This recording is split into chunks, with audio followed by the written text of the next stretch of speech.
Why would Ace Frehley leave Kiss just to cover one of their songs only 6 years later? The answer might surprise you, and we're going to talk about it today, right here on Planet Kiss.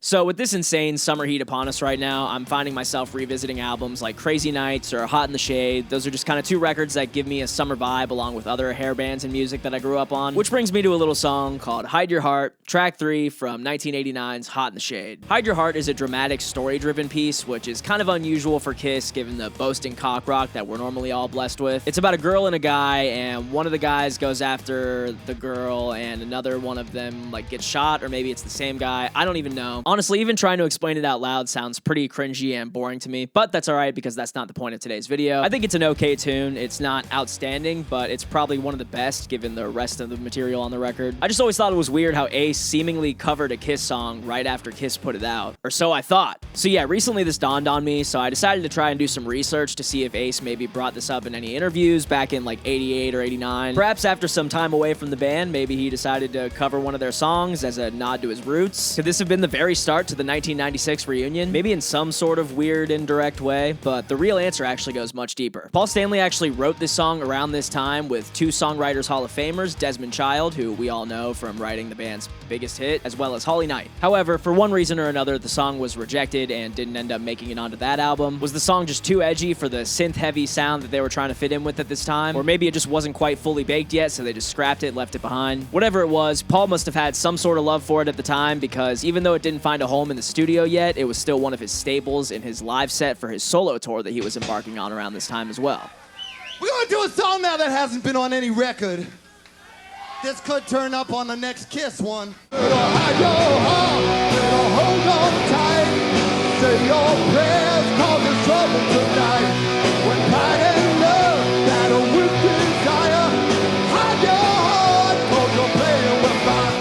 Which is interesting to think about, Paul Stanley going on a solo tour and playing unreleased music. Anyway, Holly Knight had this to say in an interview with Songfacts, the source of which I'm providing you some of this information. That was the first song I wrote with Paul Stanley. I've written 4 now, but that was the first. He came over to my apartment where my studio was, and he wanted to write something with me. We were just jamming. He had a guitar, and I had a keyboard, and I started playing the melody, which became the chorus, including the refrain. He taped it, and then he left. Our plan was to finish writing it at another time. He ended up writing it and finishing it with Desmond Child, so I have nothing to do with the lyrics. Those lyrics are not mine. The music, the melody, and the hook are mine, but the lyrics aren't. So after deciding not to use it for Crazy Nights, Paul decided to shop this song around to some other artists to see if maybe they could breathe some new life into it. First person to take him up on that and record the song was Welsh singer Bonnie Tyler, whose version was released as a single on April 25th, 1988, and also appeared on her album of the same name, which came out the following May.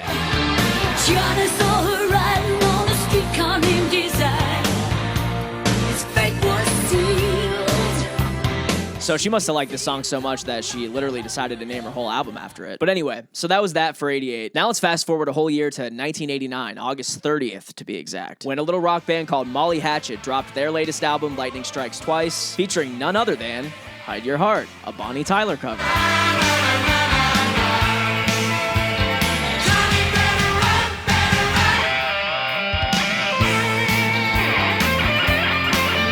This version's actually pretty cool. I like how they include the little like, Johnny better run, better run. They just do it real quick before they go into the guitar solo. Also, according to the internet, I suppose it's a little unclear as to when exactly this came out for some reason, but sometime during this same year, female recording artist Robin Beck also covered this song for her latest album, Trouble or Nothing. Rooftop in the night, as time stood still, they couldn't hear him coming till they had him both inside.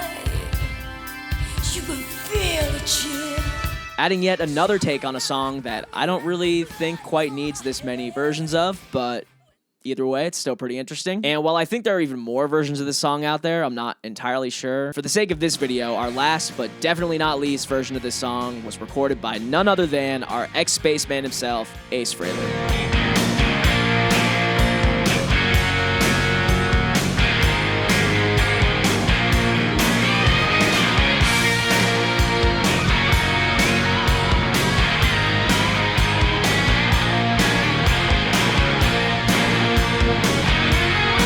With help on backing vocals from our ex-Catman, Peter Criss. So already right there, it's kind of interesting how we have like the two halves of the Kiss world, you know, doing their thing separately, but also kind of together in a weird way. And here's where it gets real juicy and fun. Ace's version actually wasn't released as a single, but it was credited as a Bonnie Tyler cover, and it was put on his latest album, Trouble Walkin', which came out October 13th of 1989. And just 4 days later, who else followed suit, just like they did with everything back in those days especially, and tried to give this song just one more chance? That's right, Kiss.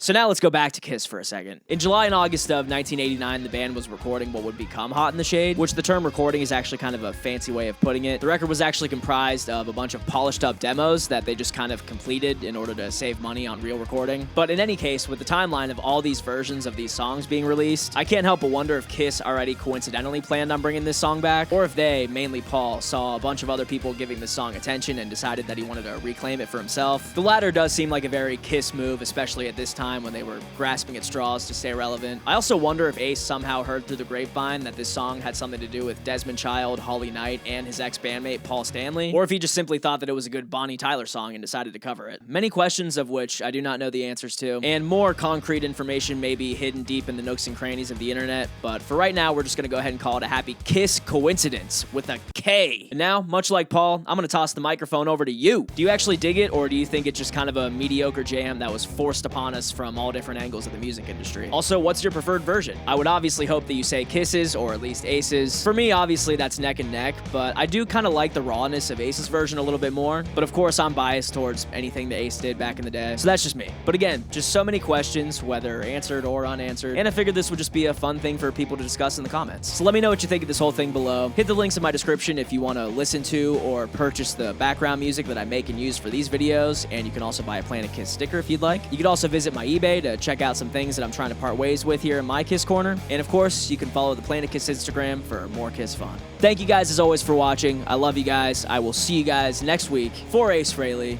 for Eric Carr, and for Mark St. John, I am Planet Kiss, signing off.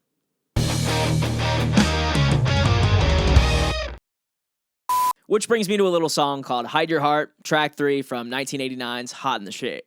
Fuck, I bit my tongue.